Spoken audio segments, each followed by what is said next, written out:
আপনারা যারা নিয়মিত মনোযোগ দিয়ে জুমার নামাজের খুতবা শোনেন, দেখবেন জুমার নামাজের খুতবা মনোযোগ দিয়ে শুনলে প্রায় অধিকাংশ, শতকরা 99% ইমাম সাহেব শুক্রবারে জুমার দিন দ্বিতীয় খুতবা যখন পড়ে দাঁড়ায়া, শেষ খুতবা, এই খুতবার লাস্টে এই আয়াত পড়ে খুতবা শেষ করে।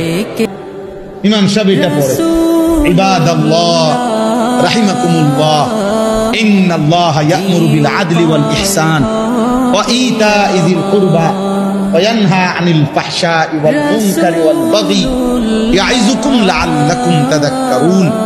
এরপরে কয় ফাযকুরুনি আযকুরুকুম ওয়াশকুরুলি ওয়ালা তাকফুরুন। এটা কইলেই মুসল্লি লরে সেরা উঠে, বুঝে যে খুতবা কি হয়ে গেছে, শেষ হয়ে গেছে, ঠিক না? এটা বুঝে সব।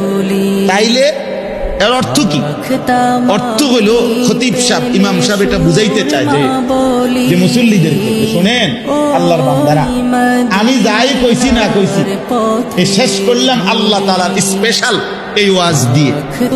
আল্লাহ তাআলার এই বিশেষ ওয়াজের মধ্যে আত্মীয় স্বজনের সহিত উত্তম আচরণ, এই কথাটা আছে।